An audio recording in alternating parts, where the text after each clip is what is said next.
From Man's Search for Meaning, Viktor E. Frankl quotes Friedrich Nietzsche, "That which does not kill me makes me stronger." My name is Herna. And this is Harris. This is the Power of 8 Show, episode 5. Thanks for tuning in as always. So today, we have something a little different for you guys. We want to make it more relatable and kind of just get this interview process kind of started as soon as we start. Right on. Finally having some more guests, so this is my shoot at it, and I'm sure you'll have your shoot at it one day. Hell yeah. Or soon, which is myself, Herna, will be interviewing Harris today on the show and just kind of give you a lowdown to let you know where Nick Harris comes from, who he is, and like how he kind of came up. So I'm gonna almost do like a London Real type of formula here. All right, right on. So Nick Harris, your achievements include you've read countless books on philosophy and well-being. You ran your first 10 miles 2 weeks ago, and a big supporter of the headbanger/dubstep movement.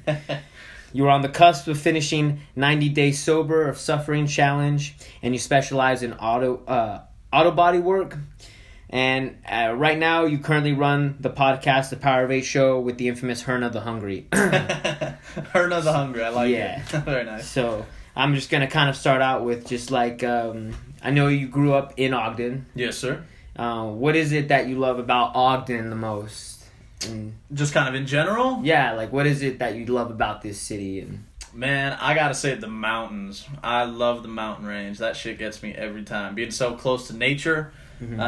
I mean, I've always been one to like enjoy hikes. You know, kind of just exiting from it. You know, I like kind of the small town vibe about it all. I like that you can know somebody like from school, mm-hmm. and you can just bump into somebody everywhere you go. You know, Yeah. I like that. You know, you can always bump into somebody. You know, that's cool. I like that a lot. It's a small place, right? Yeah, it's not that big. I mean, it's growing. It's definitely growing. Like it was. Yeah. Before everything got put on a big dramatic pause. Yeah, it right. was. You're so not wrong by saying that, though. It's pretty true. Right? Yeah. But that's everywhere. Yeah, that's true. That's true. Everybody's freaking out. What's your like go-to spot for food in Ogden? Like, what's just like in Ogden? Yeah, man. Okay, let me think. My go-to spot. God, dude, I'm not one to be picky at all. I'm always down for a burger. That's my fucking thing, dude. Anywhere that serves a damn good burger. That's my big thing. Do you have like one spot in particular here? I don't. No, I'm always... Especially right now, it's kind of shitty because I have like no specific preferences. Really? Yeah, I'm like doing what I can to try and like open my horizons, I guess you could say. So I don't have any like one particular favorite place. You know what I mean? Like I'm just kind of like open to everything. If I go somewhere, I'm just like, I don't know, I throw a dart and just kind of like, I want that, you know? And it's just like, it's fun, dude. I like it. It's delicious. It's delicious. We'll have to go to Pig in a Jelly Jar then after this. Pig in a Jelly Jar. Yeah. I've never even heard of I this. recently started adding like animal products again. I actually started eating like organic jerky. Well, you know, grass-fed, grass-finished jerky and just stuff like that. They have a grass-fed, grass-finished burger over there. And, oh, shoot. You know, I'm trying to also just support like local restaurants and spots right now because we're going through a tough time. So actually spending money right now and just like it's super beneficial. You know, actually circulating that money around because that's what's going to need is the small businesses, the mom and pop shops. They're the ones that's definitely going to be impacted by all this bullshit. Yeah. So first off, tell me about your childhood and what kind of like things you did like growing up and like what led you to like be who you are now and like almost like, you know, where our friendship started for you and like how it all. So growing up, it was actually, I guess you could consider like an average suburban household. Yeah. Mom and pop, they were always there. Let's see, I lived at home with my... actually, I grew up with my two sisters because my third sister didn't come along until a little bit later. I was, 14 when she showed up. So for the most of my childhood was with my two sisters. Got no brothers. And yeah, it was pretty fun. I was a spaz as a kid, dude. I was a spaz. I was always moving fast forward. I was loud. I was obnoxious. I was always running. Like walking was almost like not in my book. It was foreign to you. Oh hell yeah, dude! If I had to walk somewhere, I was like almost asleep. Like everywhere was like on fast forward. So growing up was it was kind of fun. I definitely got to give major credit to my mom and dad. They put up with my ass, and so it was fun. Then I got into school, and school at first, like elementary school, it was kind of weird because like I had this really like intense anxiety in elementary school. I don't know why. It was like pulling me out of my natural element and like putting me in this weird little spot. So, like a cage. Yeah, so elementary school was weird. It was kind of strange. Looking back on it, I don't think about it much, because it was so damn long time ago. But yeah, that was like totally out of my element. So then junior high comes around, and that's actually when, me and you, when we meet, and that was still almost out of my element, because I went home and it was like time to crank up the, freak out, it was just be a spaz, do whatever you want, so It was kind of fun. So school, it was like where I had to dial it back and be normal, I guess you could say. But yeah, then junior high comes around, and that's when I meet you. Yeah. What was that, 6th or 7th grade? It was 7th grade. 7th grade. Mr. Weaver's class. Yes, that was funny, dude. Isn't it weird, like, thinking back, too, like, we simply met because our last names both start with H. Yeah, we had to sit next to each other. Sit next to each other. Yeah, we didn't have a choice. I never actually thought of it like that, but you're right. We did have. That's exactly why. It was like predetermined before any of us even knew. Like, so that I always think is funny, because it was alphabetical order of last name. Yeah. Sat us right next to each other, and it was just kind of like, oh, jeez, man. Here we go. Oh, jeez, Rick. Oh, jeez, Rick. I remember sitting next to you, and I was like, I don't know anybody. I can't fuck around with anybody. I was like, jeez, this class is going to be so boring. Well, I definitely, that was not the case. No, I saw you pull up a computer game. Oh, man, I was like, yo, that shit Orphan Feast. That was Yep. Orphan Feast. Yeah, that definitely started it all. That's funny. That's right, yeah. You're like, what are you playing, man? Yeah, I was like, what the fuck is that? And you're like, dude. Let me tell you about this platformer. Epic. It's great. Yeah, you go around, you kidnap orphans, and then you feast on them. It's great. Oh, man. Boy, it's a pretty fucked up concept. It's a horrible fucked up concept, man. Like, oh, man, I haven't played that game in such a long time. But then, like, I remember I showed it to my little sister. I was like, yo, check this game out. And she was like, what the fuck? Because there's, like, an animation he does when you're standing there. He just, like, pulls an orphan out and just takes a bite out of him and, like, puts him back in the bag. Yeah. Oh, God, that's hilarious, man. I haven't thought back on that in a long ass time. No. Oh, man. But, yeah, then after that, I moved from Ogden to Roy City, where I live now. And that was right at the end of junior high. So then I went to Roy High out here, and then that was kind of weird having to, like, reinvent yourself at a new school. I never thought that would be me, essentially. Okay. But then, it kind of went through there. I know that we always stayed in contact. That was always like a plus, just because I don't know. I tend to be a very social individual. Yeah. Like I'm very extroverted, but I'm very almost introverted at the same time. Like my circle of close friends is very very small. I don't really open up to a ton of people. Although I am very like I'm an open book, but I don't tend to like emotionally open up to a lot of people. So it was nice always being able to like have you as a friend for such a long time. And then just kind of like, high school ended. God, thinking back on high school, man, that was like, it feels like a small lifetime ago. Like I've essentially changed so much who I am today from who I was in high school that it literally feels like a lifetime. You know what I mean? Because like everything. Basically in high school, I kind of just became a bit of a slacker. I won't lie. I was full blown a slacker. Mainly just because like I caught on to things very easily. Like what do you mean by that? Like in school, like when it came to math, reading, different subjects like that, I tend to catch on very quickly. And so I would get bored in class, I just would, dude. And then I just start fucking around, dude. And then I like when it came time to like doing homework, I was just like, oh my god, I don't want to do this shit. This is boring as shit, you know. So like then I kind of became a bit of the class clown, because here I was bored out of my mind. I was like, I'm not doing this homework. I'm not at all, you know. So then I'd like start like, you know, it's what I call starting small fires in class, you know, because then I'd start fucking around with somebody, and then they're like, yo, he's fucking around, and so then, oh man, the amount of teachers I just dead ass pissed off in high school, I give them, oh my god, dude, I give them the most amount of credit for putting up with my ass. Like, I got to give them major credit there. But yeah, then right out of high school, it was just kind of like, you know, you're not in high school anymore, so it's time to work. And so then I just kind of hit the ground running, just started working on cars essentially. And so I woke up early and just started working. That's when I kind of just basically hit the ground running. You know, that's about the best way of putting it. I've always just kind of worked on cars. That's always kind of been an interest to me. My dad, he's done that. So it's kind of like passed down. His dad taught him, and now he's taught me. So it's like a third generation, you know, a trade almost. And so I've just kind of, out of high school, I worked on cars. But I still kind of clung to that like slacker-like mentality. You know, I just kind of was like very easygoing. I didn't really think to push myself just because I was very comfortable where I was. Mm-hmm.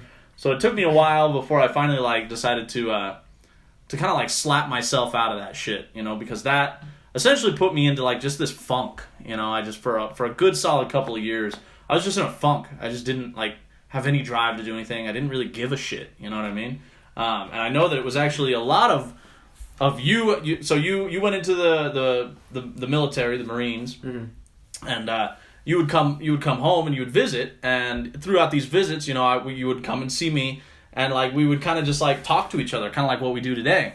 And I do got to say that a lot of like you succeeding in what you were doing at that time helped inspire me to kind of like get my head out of my ass, essentially, because here I was just kind of like in a funk, you know. I wasn't really accomplishing much. I was just kind of like in a comfortable little place. Yeah.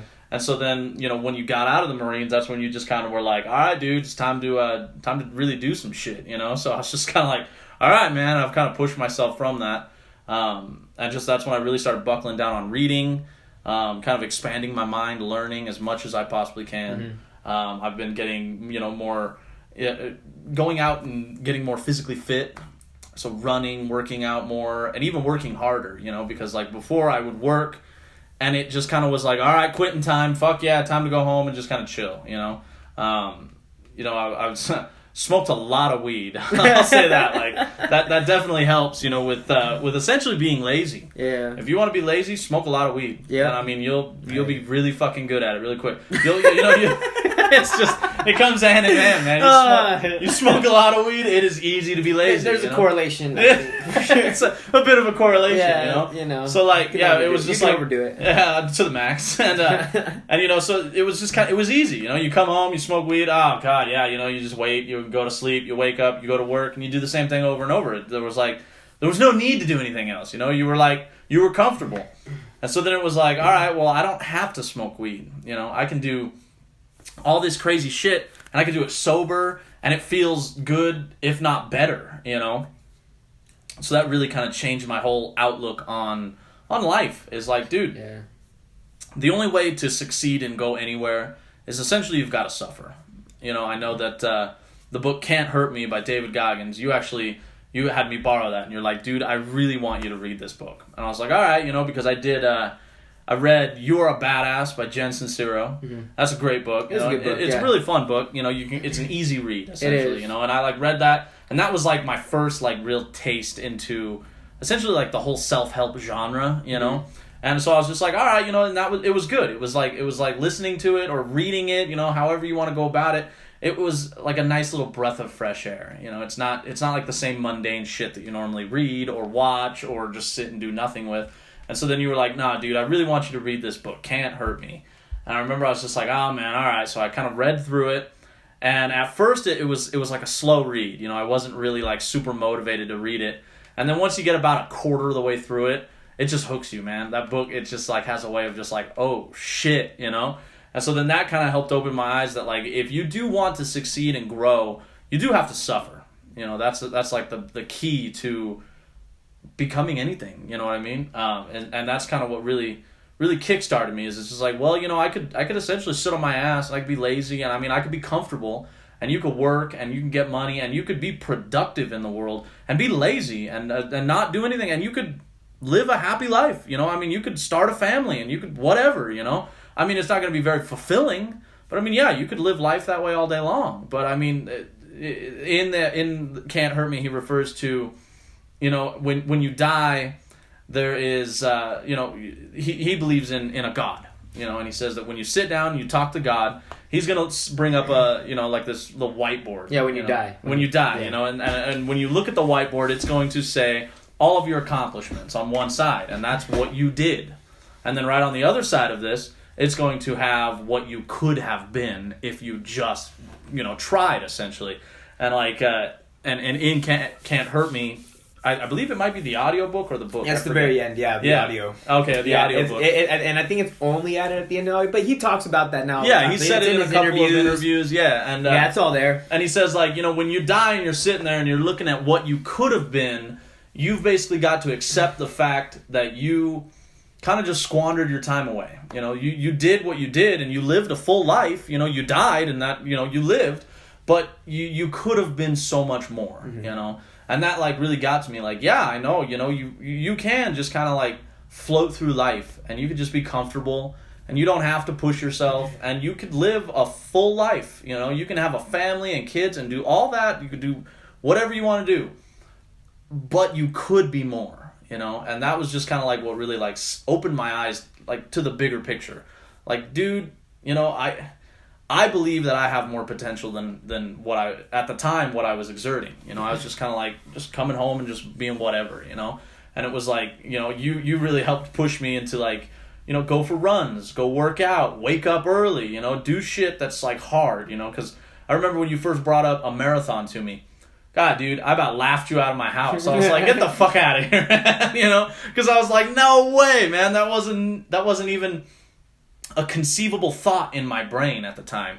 And then you were like, nah, man, okay, then how's about a half marathon? And I was just like, oh my God, dude, this guy's not gonna stop, you know? I was like, all right, you know? So then I started, like, working and training at it, and now, fuck, that's such an attainable goal. It is. Like, that doesn't even, like, it doesn't even worry me anymore. Like, if you say something like that, hey, dude, let's go do a marathon tomorrow. I mean, I'm gonna probably cry a little bit, because, like, fuck, tomorrow, that's not gonna be fun, but let's do it, you know? Like, it's not an inconceivable thought anymore, you know? Like, I've gotten to the point now where I'm just like, man, I'm sure I can do that. I know I can do that. Yeah. I've done hard things before. That doesn't even intimidate me, you know? So it's kind of been a little bit of a crazy run, but it's got me where I am, and I wouldn't change a thing. Yeah, the whole thing. Yeah. And on that note, how you were talking about, because again, you've been sober almost for 90 days. What day are you on? 88? 87. 87? 87, I yeah, believe. because I'm right there with you. Yeah. I've got quite a ways to go, but I'm right there with you. And talk to me about your first, then, because I've noticed, like, how you're kind of changed in the rave scene, too, at the headbanging. Yeah. We've talked about this before, but, you know, kind of run through, like, versus your first dubstep experience when you weren't sober. Okay. Versus, I would say, our latest one, where you know, yeah, we're way more sober. Were you scared a chick? Right. That's true, dude, right? So yeah, I remember, like, the first dubstep concert I went to. Let's see. Dubstep concert. Dubstep concert, man. Let's see. I think it was actually Zomboy, I want to say, man. 2016. God damn, bro. I only remember, like, about a solid, like, 30 minutes of that whole night. Like, I'm not kidding you, dude. Like, I remember about a solid 30 minutes. So, what was it? We did Ecstasy, it was? Yeah. And, oh, man. The Red Giants. I did too much, essentially. Yeah, I gave you too much. Yeah. And, yeah, that night, I seriously only remember, like, a solid, like, 30 minutes of it. I mean, like, it freaking, that whole night was on fast forward. So the first real rave was, like, it was almost a letdown, because I remember, like, I remember I was sitting there and I was just like rolling hard, bro. I was like, I was laying up against a wall, like I was fucked up, dude. Girl, give you a massage? Yeah. Oh yeah, dude. There was some chick, like she comes up and I was sitting next to this dude that was rolling fucking hard too, and we were just sitting there. And I remember like we just started talking, you know, and like I don't know this dude's name, I don't even remember his face, but like I remember like we were buds this whole time. It was great.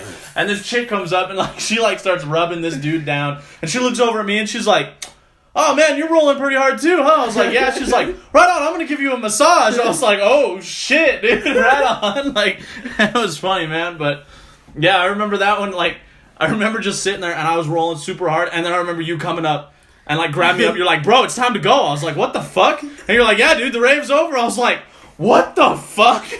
So I remember that one was like, looking back. Fast forward, dude, to the max, man. So that's funny, but like, what was it? Then the next rave. What was the next rave? Was it Excision? No, there was one in between, I believe. Maybe. I forget. I did take you to Excision for your birthday. Yes, sir. And that was intense, bro. I remember like, so that one, I believe we went sober for that one. Yes, we did. Yeah, The only thing we took was my very minor dose of mushrooms, which which kind of acted as like a caffeine type. Yeah. In replacement, I was tired of the fucking Red Bulls, but it definitely...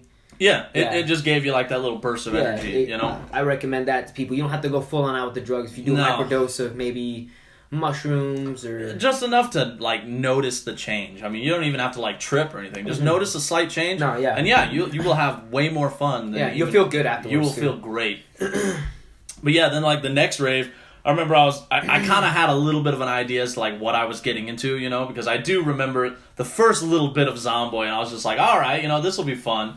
So we went into it, and I just, at the time, I wasn't really big into like physical fitness. This was Excision. Yeah. Well, I think this was Excision. Yeah. Because I believe there was one in the middle, but I forget. No, it was wasn't. It wasn't? No. Okay. All right. So then, yeah, this was Excision, and like, yeah, like I was working harder, but I wasn't really like into changing myself too much, you know. So like, I remember I just kind of went. So you were like, "Yo, dude, you want to go?" I was like, I think it was like you hit me up. You're like, "Yo, dude, I got tickets tomorrow. You want to go?" I was like, "Fuck yeah, bro!" So like, I remember I went.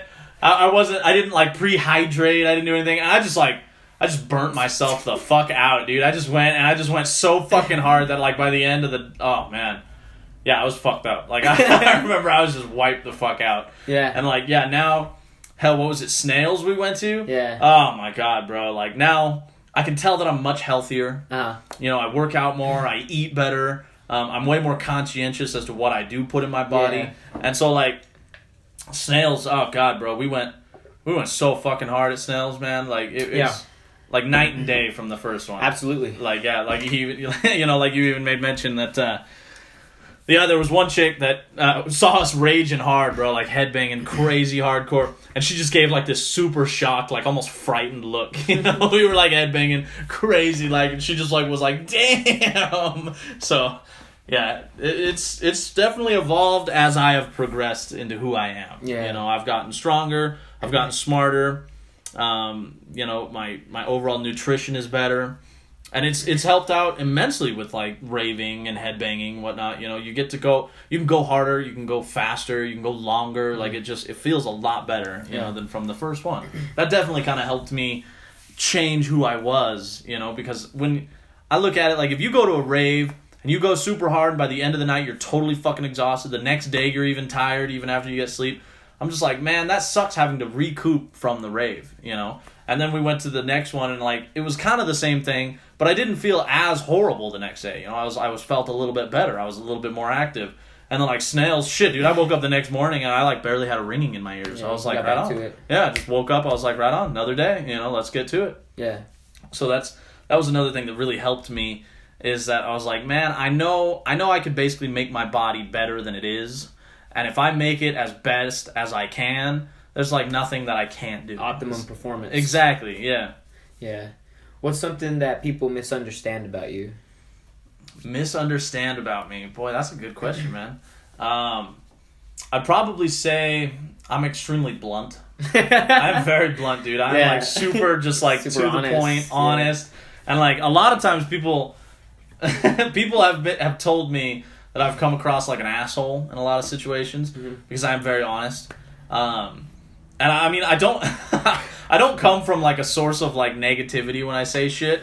Like sometimes I'll just like I'll let it out, and I'm just kind of like, oh, that was probably mean, my bad, you know, like whoops, but it's already out, you know. So like a lot of people, they tend to like they kind of misconceive me as a very blunt kind of asshole. That's a good way of putting it. I've been told about, I don't want to say about like many people, but yeah, people have been like, wow, dude, you're an asshole, and it's just like, hey man, I'm super honest, and I say the shit that people don't necessarily want to hear, you know. It's just like I don't necessarily have too big of a filter, I guess you could say. Yeah. And it's just like, yeah, I'm a very honest individual. Yeah. And if, you know, I just kind of, I speak my mind. So that tends to bite me in the ass more times than not. Yeah. I can see it. Yeah. I imagine you can. Yeah, no, it's, you know, both the same. Like, you have no filter with me, I have no filter with you. Right. Don't really have a filter with anyone. Yeah. Best advice you've ever received?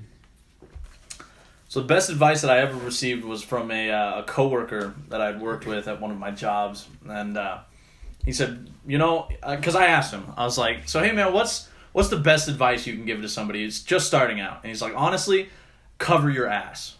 He said, anything you do, just cover your ass. He's like, that's the best thing that you can do. He said, if you're not certain of something, go ask somebody. He's like, it is so much easier to ask a question than it is to deal with something that's fucked up. You know. He's like that, and that's probably I've used that in everything. I've given that to other people. Best advice I can do, you know, give to somebody in some kind of a working situation is that if you're not entirely certain on something, it is so much easier to ask a question. Just cover your own ass, man. It's too easy. You know what I mean? Asking questions are not always like the most easiest thing to do. No, you know, because you kind of we're almost so like afraid to ask all the time for something. Because I mean, essentially, when you ask a question, you have to admit your ignorance to the topic. Yes. You know, and a lot of people, they're just like, man, I don't need to ask questions because I know. They don't and it's look like, stupid. yeah, don't want to look stupid. And it's like, no, I mean, yeah, there are some situations where like somebody you can ask a question, they'll look at you and be like, really? You just asked that? You know, but it's so much easier to just simply ask a question and learn. You know, because if you don't ask questions, you'll never learn. You'll jump to conclusions and you'll just assume things for the rest of your life. And it's just way easier to just ask a fucking question. Yeah. You know? So, like, that's probably been the best advice I've ever received. Cover your ass, man. Yes.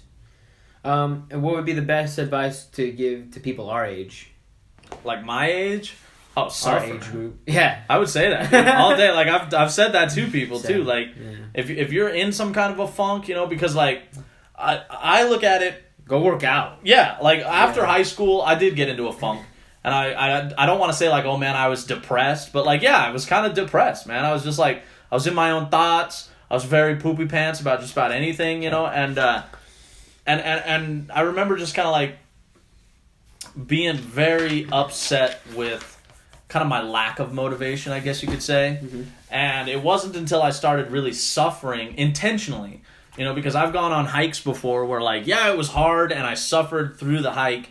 But ultimately, when you go with the intent of suffering and learning from the suffering, like, you will unlock parts of your brain that you never thought were even there. Mm-hmm. You know, because, like, I've done it before where I just went on a hike and it was rough and it hurt and I just went up it and then came back and it was just like, all right, that was cool, that's over with, now what? You know, like, on to the next thing. Mm-hmm. And now I got a different mindset. Like, I go, and the suffering, I almost crave it, you know, because it's not something that you just get every day. Mm-hmm. You know, you don't wake up and just be like, oh, yeah, I'm suffering, this feels great. You know, it's just kind of like, correct. You know, you have to seek out the suffering, you know? Yeah. And it's when you do that you really receive something from it. Correct. You know, that Correct. if you push through that wall, you know, like today I went for a run and it wasn't a bad run, it was just 5 miles, you know? Like, I mean, some people look at that like, oh my God, what the fuck, you know? But no, it was just 5 miles, nothing bad. And I remember, like, I looked down at my tracker and it said 3 miles, 3.75 miles, okay? Yeah. Almost 4, dude. I just hit a freaking wall. Like, I started getting a cramp, and I started walking. I was like, what the fuck, man? I wasn't going to stop, but I just, like, started slowing down. I was like, damn, I am drained right now. Like, this is lame, you know? And I mean, some days they're like that, you know? But I got to this one point of the trail, and it just, like, it went uphill. And so the trail, it's got, like, this big flat portion, and then it just goes uphill. And I just, like, got to the bottom of it. I looked up this hill, and I just started jogging. I just took off. And I finished the run like strong. You know, I went probably the last mile, and I didn't walk a single bit. You know, I just pushed past it, and I felt so good when I got done. I was exhausted. I came home and I sat down, and I was just so glad to be sitting. You know what I mean?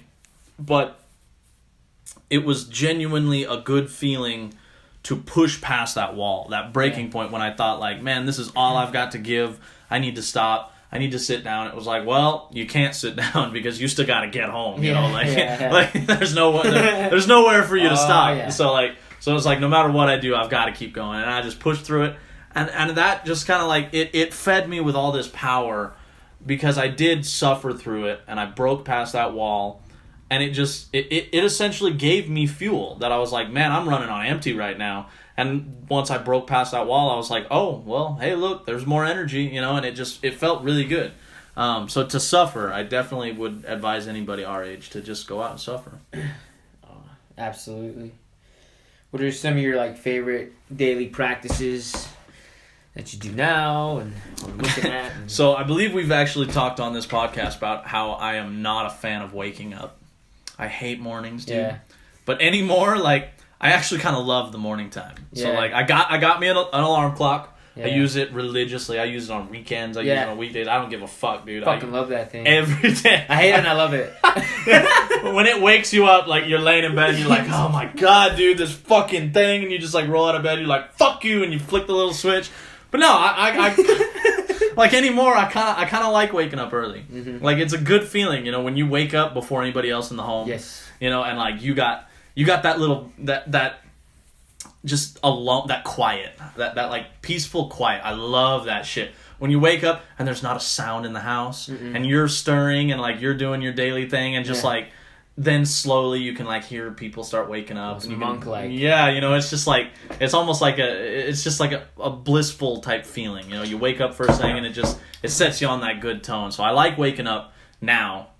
I mean, I don't. I look forward to it. No one does. You know, but when you're up and going, fine. Yeah, like setting my alarm each night. I really enjoy setting the alarm because like I click it to whatever time and I look at that time and I'm like, fuck, that's gonna come really quick. You know, but like. Now that I've got my nighttime routine really set down, I go to bed. Like, I'm in bed by 10 o'clock. If I'm not in bed by 10, like, yeah, I'm fucking with my sleep time, you know? So, like, 10 o'clock is my bedtime. I go to sleep roughly between 10 to 10:30 is when I'm asleep. And now that I've got that down to, like, a good routine, a nice schedule, yeah, waking up is so easier, dude. Like, just being able to just know that, hey, I'm going to get this much sleep at night. If I go to bed at this time, I can wake up at this time and just get at it. So I look forward to waking up. Daily meditation, that's huge. Sometimes I don't get it in exactly in the morning, but I do use meditation throughout the day. And that is like a super powerful tool that I use, especially if I get frustrated, like if I'm working on something. And I mean, like, working on cars is very frustrating. Sometimes you'll take something apart, and it doesn't exactly go back together the way that you are hoping. You know, sometimes you gotta fuck with it and make it go together. And it can be frustrating sometimes, man. And it just, like, it can irritate you to the point where you're just like, fuck this, you know? I'm gonna just put it down, go meditate, give myself 5 minutes, you know, get my breathing regular, kind of chill myself out, come back to it, and sometimes that shit just, like, falls together. Like, it just, like, it comes back together so easy. You're like, oh, man. It's like a hot knife through butter. Oh, yeah, dude. And you're just like, damn, dude, I should have just done that like 20 minutes ago. Just stop and fucking meditate, you know? Yeah. So meditating, that's a huge, you know, that's something that I definitely do every day. That is a huge tool in my tool belt. And I'd probably say scheduling out my day has been one of the best things that I can do, you know? Wake up, have my morning routine, so I give myself anywhere from an hour to 45 minutes for my morning routine. That's getting me ready, that's brushing my teeth, that's doing my stretching, that's my meditation if I remember, that's, you know, getting dressed, you know, getting my water, you know, packing my bag ready for work, and like having it scheduled out in like blocks of time, it makes the day go by so much easier. You know, you go to work, and like when you get to work, you have a schedule for your work. So like the first half of the day, I'm going to do this, this, and this. And then once I accomplish that, I'll go to lunch, I'll come back, and I'll do this, this, and this. And then the day's over. You know, it helps the day kind of flow by smoother, I think. Because when you don't really know what the fuck is going to come your way, it makes for like a really chaotic feeling in your daytime. And it's when you have some kind of a planned schedule, because you can't plan for things that are just gonna happen. You know, that shit just happens. You know, but if you can have a rough plan as to how you're gonna go about your day, I think that just makes the time flow by so much easier, smoother. It just feels more productive, especially when you do accomplish the things that you have written. You know, you get home, it's like, all right, I'm going to get home, I'm going to shower, and then I'm going to do this, this, and this, and then get ready for bed and nighttime, you know? And so having your day planned out in blocks of time, that's another thing that I definitely practice daily, that I would advise for anybody. You know, that's a great tool. Same. Absolutely same. Top 3 books that you recommend people read right now. Right now, let's see. Oh, absolutely. Can't Hurt Me by David Goggins, without question. I would do PMA Effect by John Joseph. And these are like either the books or the audiobooks. They're both just fantastic. And I would advise anybody to read, you know, the Bhagavad Gita. So like I've actually been talking to people about that. Okay. Spiritual here. Right, yeah, you know, and like and so this one person that I was talking to in particular, I was telling him, I was like, yeah, you know, so I've been reading the Bhagavad Gita, and it kind of is like, you know, kind of the spiritual practices of what, Hinduism is what you'd say? Vedic knowledge. Vedic knowledge, okay. And I started telling him, I was like, so I've been reading this book, right? And they're just kind of like, oh, what, you're going to start practicing this? You know, you're going to make this your religion? And I'm just like, well, I mean, I'm not opposed to it. I was like, I'm going into it with a very open mind. You know, I said, because, I mean, even when you do start reading through it, it asks you in the very first opening pages to go into it with an open mind, believe that there's a God. There is Krishna. There is Krishna, and just kind of like, and just be open to what it has to tell you, essentially. And I was talking to them about this, and they were just kind of like, they tried putting it down. Oh, man, that's dumb, you know, whatever, you know. And I was just kind of like, well, all right, you know, that's fair. You can think that. I said, but, like, I'm really just doing it because I want to expand my knowledge. I want to expand my knowledge of the spiritual realm, of, you know, the physical realm, of just essentially just us as general, us people. And so that I would definitely recommend. Although it's not for everybody. I get some weird comments like when I say that I'm reading it, you know, and like when I'm looking at it. Most people don't even know what it is. Yeah, some people don't have a clue what it is, bro. Yeah, I'll say the Bhagavad Gita, and it just comes like... What? What? You know, what is that? What'd you say? Ancient Vedic, dude. This is like before the Bible. Right, exactly. Shit. You know, and that's like, I was telling this person, I was like, you know, this is like before the Bible, you know? I said, and that's what really interests me so much is that the Bible has all these different... These basically reprintings, you know, the most famous printing that we know of is the King James printing, you know, and that's, and little backstory, you know, that King James, he essentially took the Bible as it was, and he edited shit out, and, you know, he took, and he highlighted portions, you know, and I mean, he just kind of compiled the Bible as we know it today from a text that could have been twice as long, you know, and he was just like, man, we don't need this shit. We do need this shit. Oh no, this shit needs to be, you know, so like the Bible has been retold so many times that I mean it does contain knowledge, and I'm a fuck dude, I've read it before myself, you know, I've studied it, you know, I've studied the Bible. And I do think that it contains knowledge. I just don't think that it contains all the knowledge that you can possibly get, you know. I think there's so much more out there. So you actually recommended me to read the Bhagavad Gita, and then once I read through the PMA Effect, that kind of just like solidified it. I was like, all right, I'm gonna do it, you know, because John Joseph talks very highly of it, and so and he even says like, read it, you know, get the Bhagavad Gita and read it, you know, and if you don't, if you think it's bullshit, go ahead, you know, believe it's bullshit. But if you read through it and you don't believe some portion of it, you know, I don't fucking buy it. You know, you know what I mean? And I'm just like, all right, you know, so I started reading through this, and like, it's a slow read. It's not one that you just sit down and just shred through. That is not a fucking quick read. You know what I mean? You kind of really got to process it. You read through it. I've even had like portions of it where I read through it and then I like reread through it because I'm like, what the fuck, you know? And like you kind of reread some portions and then it makes sense after you read it 2 or 3 times. But yeah, that's a book that I definitely recommend anybody reading if they want to become a better person, essentially. Yeah, that's definitely a good one. Yeah, what's been the most profound psychedelic experience thus far? I want to say my acid trip, but probably I would say our first shroom trip when we did shroom tea. Yeah, that was so good. Shit threw me way off. That shit was very potent.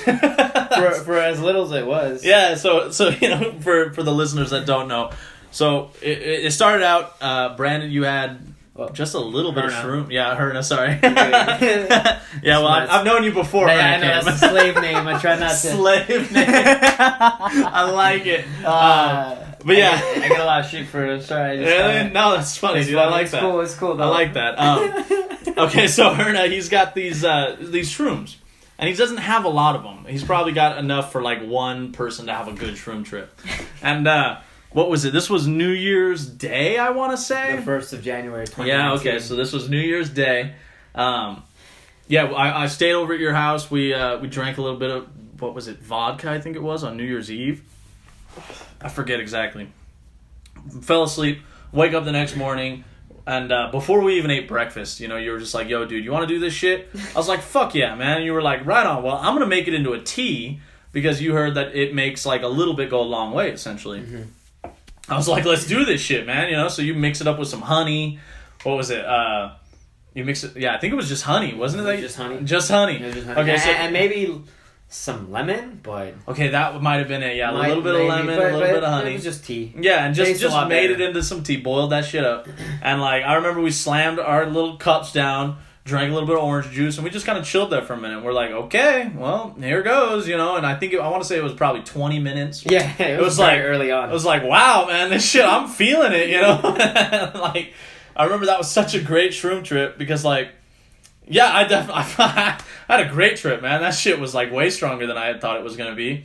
And like there was a portion probably about halfway through, maybe a little bit longer than halfway through. We had a portion where we just like stood out and just like looked out this window and we just had this conversation. We were talking about like, growing, becoming the best we can, being the best us that we can be, and just moving on, and just kind of going from there, and I just remember looking out the window, and at the time I was tripping hard, and it just like it sank into me in such a way that like that was definitely one of those like pivotal moments, because it was just like when that shit was done, I went home and I was just like incredibly happy.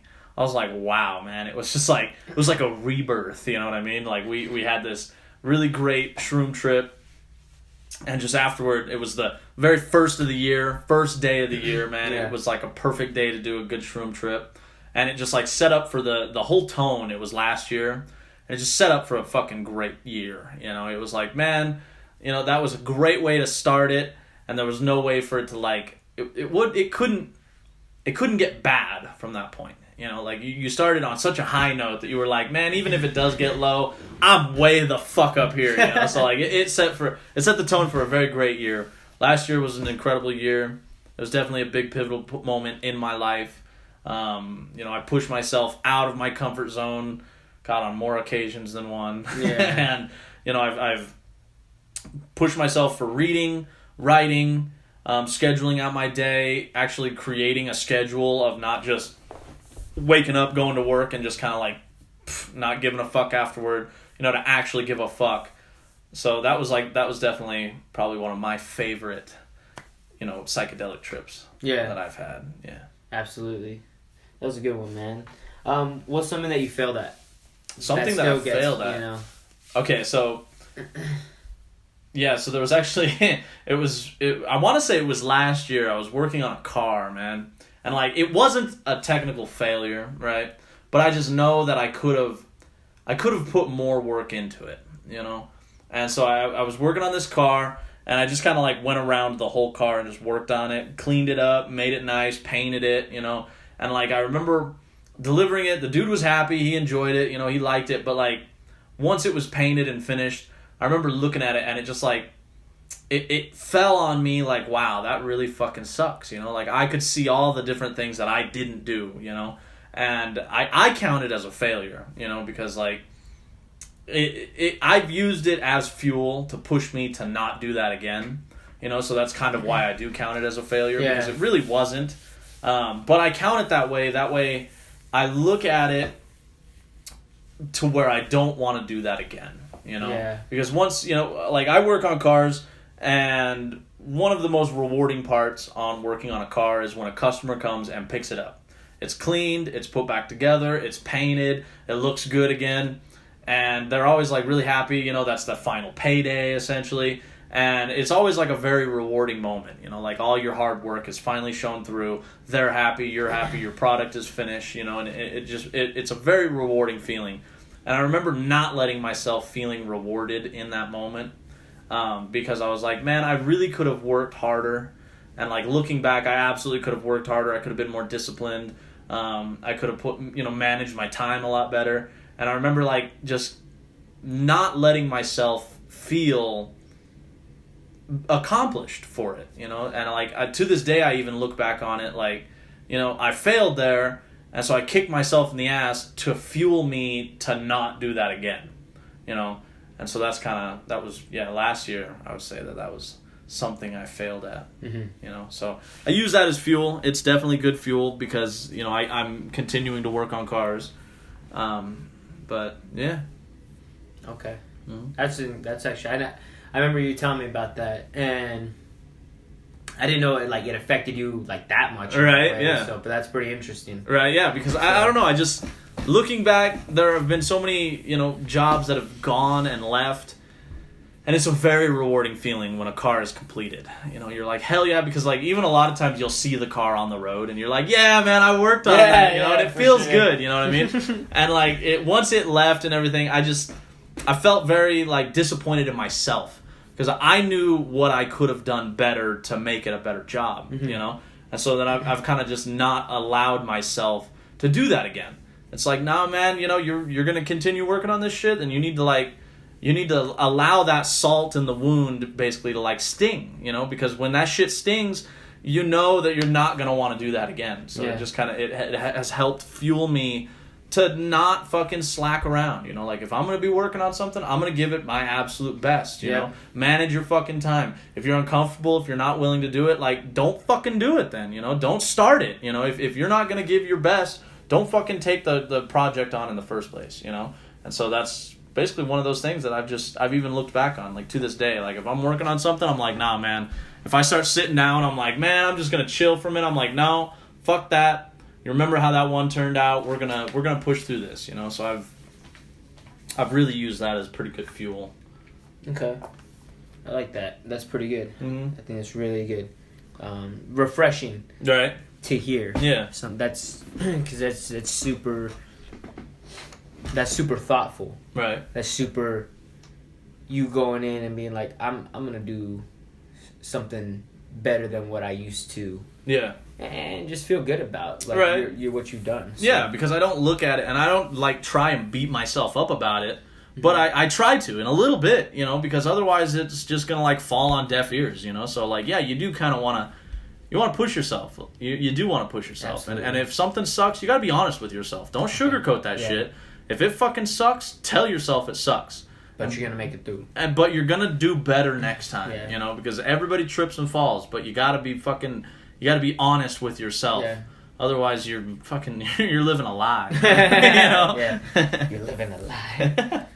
What are you curious to dive into at this moment? Like that you're looking at? Maybe it's more writing. I was actually on my goal list. Podcast. What is it that you're curious to dive into at this moment? It's funny that we bring up an interview episode today. So this was surprised on me, by the way. Yeah. Herna, I was talking to him last night. He's like, yeah, man, I got a surprise for you. I was just like, all right. I mean, I'm not... Yeah, it wasn't anything physically. Right, yeah. I was like, I'm not worried, but fucking bring it on, you know? Yeah. So on the way over, he was like, yeah, dude, I'm going to be interviewing you. I want to get your story. And I was like, all right, I like it, you know? But it's funny that you say that because I've always been very interested into like the interview process, writing down thoughts and ideas and recording them. So the podcast has always been very interesting to me because it is a way to record your thoughts, your ideas, what's going on in the day. I've gotten into journaling a lot, and writing, it interests me like immensely. I've been doing a lot of reading because I'm very fascinated at the different forms of writing. I like fiction writing, autobiography, whatever it is. Like it's all very different and unique, and it's super fascinating to me. So I make a point to read as much as I can so that I can kind of see the different forms of writing. One person that I've always looked up to is Hunter S. Thompson. Yeah. So, Fear and Loathing in Las Vegas, that was one that really like, whoa, dude, this shit's crazy, But what I've really been fascinated is that he writes in a tone that is entirely his own. He didn't try and copy somebody's, work. He didn't try and do something that, would fit the time or would be socially acceptable. Like, he went out of his way to do what he wanted to do, whether it pissed people off or not. Yep. He didn't give a fuck, and I've always looked up to that, is that, everybody has, like art, everybody has their own style, and some people, they have to make a point to find said style. But once you find it, like, own it and rock it, you know what I mean? And I think that writing is very similar, but it's not always easy to, like, find your tone, essentially, your style, because in like schools, typically they teach, creative writing, and all these different forms of writing that, it teaches you a well-known form of writing. So to come up with something all on your own, it's not easy. It's very complex, and that's something that's very interested me personally. I like interview work. I like interviewing people, picking their brains, getting their story. That's huge to me because everybody's story is super unique. It is. And everybody has different thoughts and opinions, like you can talk to somebody like this, you could probably be getting something from me that you didn't know before, and we've known each other a long time. And so you can essentially talk to people and you can get something new every single time. Every time you talk to somebody, if you want to. You can have just your normal ass conversation and not get a thing. But if you try to and you ask questions and you really make a point to learn that individual, like you can learn things that you never thought you'd ever know, and so that's always been very fascinating to me. So this next year, well, I mean, not this next year, the rest of this year, that's definitely something I want to get into more. I want to fine tune our podcast, get into writing, writing questions, interviewing. That's huge. Yeah, that's definitely big. Fucking sick. Right? Yeah. Yeah, I've always noticed that you did like writing, but not that. Yeah, that's the special form, and you do ask a lot of questions. Yeah, that always seems to be your thing, man. Mm-hmm. Like you always are super genuine, interested in people, and myself included. I've always been interested in people, but with you, it's like, oh hey, ask this question. Like I'll come to you, for like, hey, what you think, man? Well, you should probably try ask this, or like the I feel statements. And right. Stuff. Like I like that because it's just, and again, it's like going back to asking those questions. How you said, it's like you don't know unless you ask, and it's like being really honest and just people. If you really want to know something, just like ask somebody for sure, like what your thought is, what's going on in their head. Yeah. That's how I know what's going on in your head too. It's like, yeah, what do you think about this, man? Because it's just like you would provide me with a different perspective, vice versa. I'm sure from like me to you sometimes. Mm-hmm. So that's what I definitely like. What did you wish you had known when you first started this journey? This journey, man. This whole journey that you've embarked on quite recently. So I've just seen you grow. Oh yeah, like last year to like now, man. Oh yeah, it's like the exponential growth. Like we poured we poured like a few drops of water. The sun hit you and you just like took off. So I appreciate that, man. Honestly, discipline. So like for some reason, looking back on like even my childhood, and I've never really had too big of an emphasis on discipline, self-discipline. Mm-hmm. And like looking back, I'm like, man, had I actually given some kind of interest into this in say like my high school career, I probably would have been an entirely different person. If I'd have really genuinely given a shit about self-discipline, because at the time it was just like, what the fuck ever, man, it's high school. Who cares? Like I'm going to go hang out with my friends. I'm going to do what I do. And like, had I given really a lot of thought into discipline and actually given a shit about it, I probably would be an entirely different person. Because, you got to have discipline to learn, to grow, to accomplish anything. You really have to discipline yourself to stick to it. Yes. You can't allow distractions in. And like distractions, it's kind of shitty because like they can come in all different forms. They can come in a new video game, a new TV show, a relationship that's coming your way. That that's a big one. Really drugs, alcohol. Yeah. Even friends. Like friends can even become a distraction. Friends a lot of the time. Yeah. So like, had I really been on this journey with the intent of having self-discipline from the very beginning, I probably would be an entirely different person. I can't even say that I'd be here, it would have put me on an entirely different path. So I'm grateful that I've kind of given light to it now because it's made me who I am today. But no, if I'd have known that from the get-go, I would be an entirely different person. My mornings wouldn't be as fucked up. I'd probably have accomplished way more. Self-discipline, that's a big one. What's okay. And if you could write a letter to that 17-year-old Nick Harris, what would you say? Oh man, yeah, I would fucking don't take the easy road because it's the one in front of you. Because it's not gonna it'll get you to a place, but it's not going to be the place, essentially. So like I would really tell myself to like go find that difficult road. Go uphill. Go directly uphill. And I promise you it'll put you in a place that makes that other place look fucking like a joke. Yeah, you know what I mean? School, like yeah. So that's a good analogy because I think of like these mountain peaks that we've climbed before. Like if we took just that easy way and just been like, hey man, this way's easier, let's go this way. Like sure, it probably would have given us a pretty incredible place. We probably would have found some cool fucking places in the world. But it was that, it was those times when it's like, well, hey, this way's easier. Yeah, but fuck that. This way looks crazy as shit. And so we went with the crazy way. And every single time, I can remember just about every single time we decided to do that incredibly hard path, it has been the most rewarding thing ever, Like the snow on Ben Lomond. I think about it. I remember that. Okay, so it's like there's an easy way over there. It's like, yeah, but this way's funner. Right? I like the snow. So a little bit of backstory on that. We were almost at the top of Ben Lomond's Peak. Yeah. And so once you get to the top, it's kind of like these weird little switchbacks on all these rocks. And we came to this path, and like our path was just totally fucking blocked with this giant chunk of ice. And you would have if you fucked up, your ass was going down. Man, we would have slipped and probably fucking died. Like legitimately playing with death. And so like our path, it went right directly through this ice, and we're like, hell yeah, dude! And we just start going through it. And we're crawling on like our hands and knees over this fucking ice. Our hands are freezing, and we're making it across them like one by one. We make it across, and then like once we get up to the top, we look down and we're like, oh, hey, there was an easier path. We could have like gone completely around the snow and it would have made it there probably the same time. And it was like, yeah, but that was fun.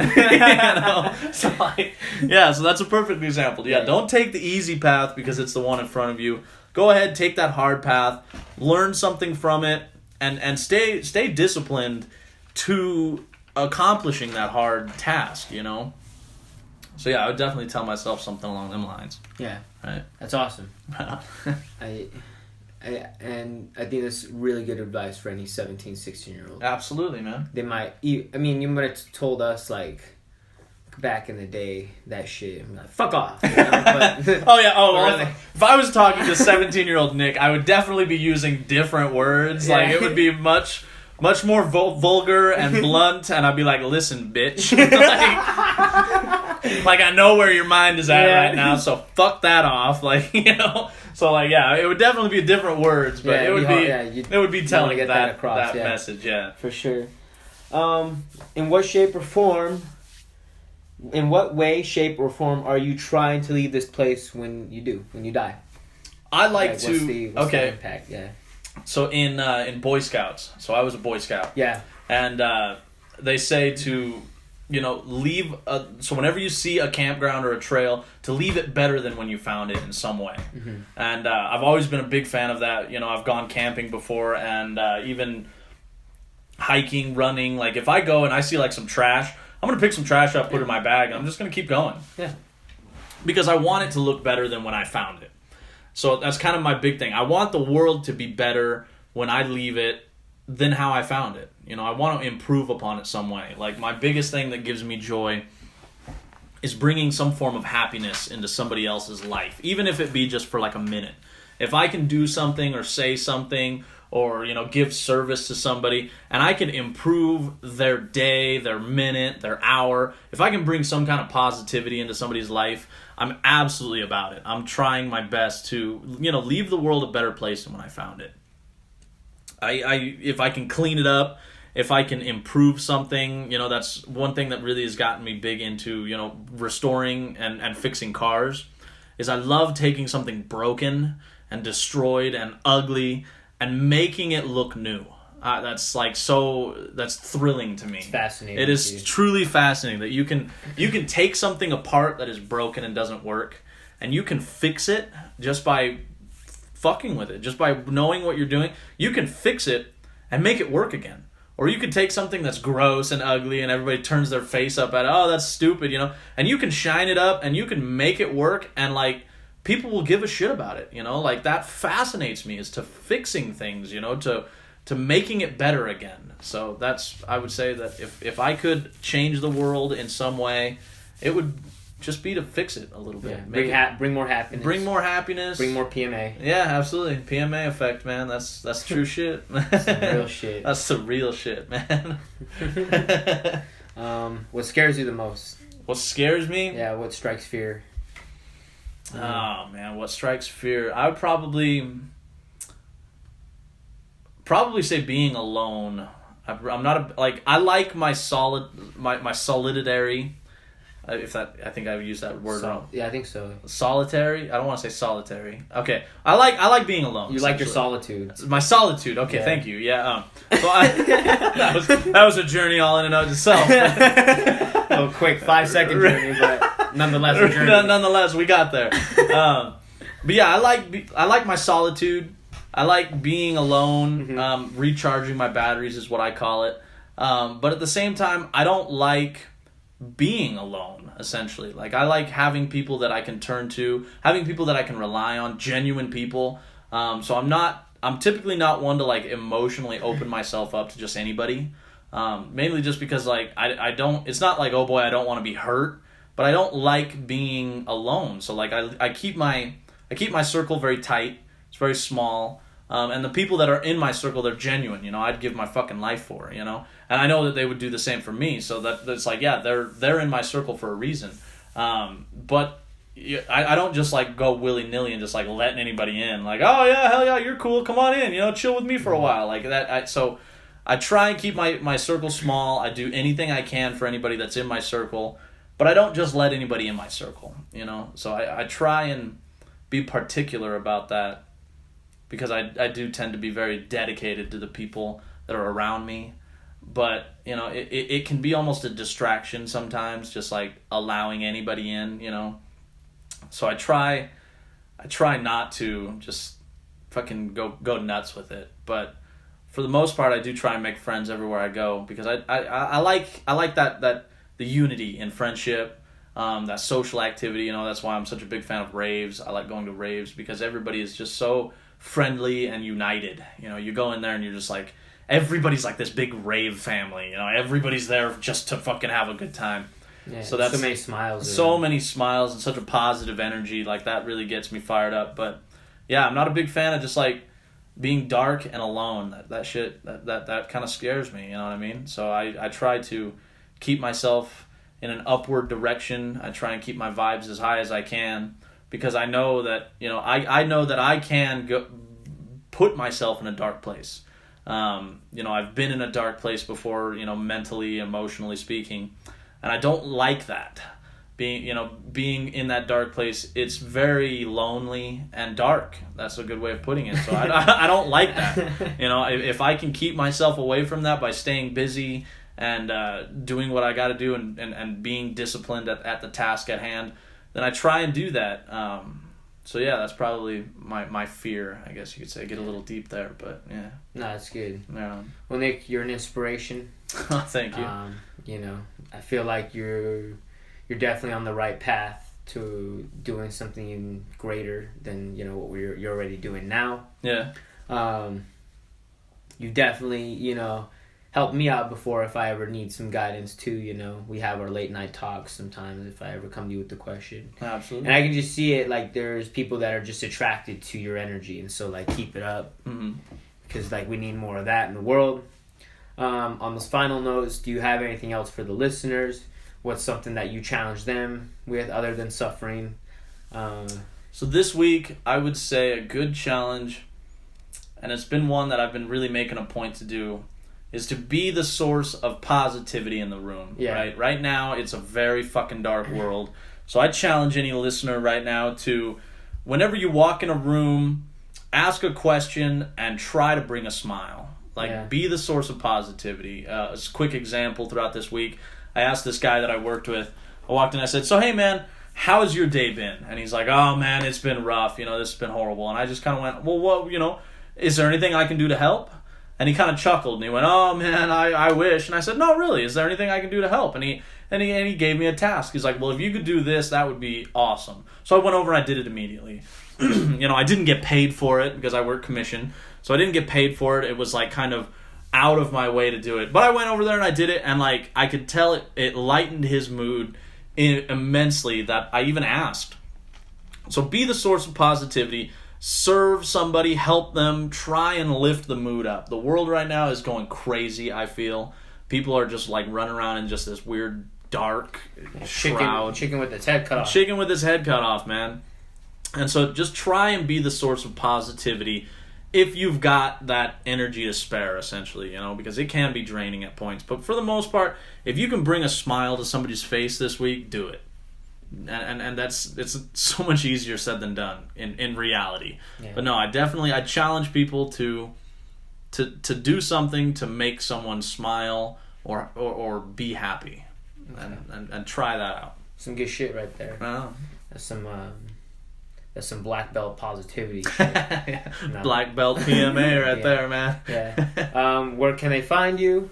Again, social media. Yeah, social media. So I don't exactly remember all my my handles. What is it? I'm Harris. What is it? Harris NI, I think, on Instagram. I would have to double check on that. Yeah, I'm on Facebook. Very little, but Nicholas Harris. You can find me.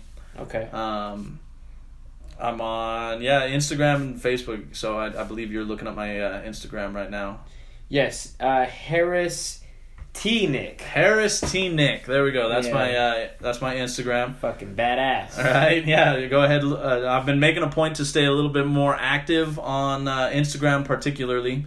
But I've been trying to, work a little bit more at social media because it is a powerful tool, and especially with the podcast, I want to get it out there. So yeah. So yeah, if you care to find me.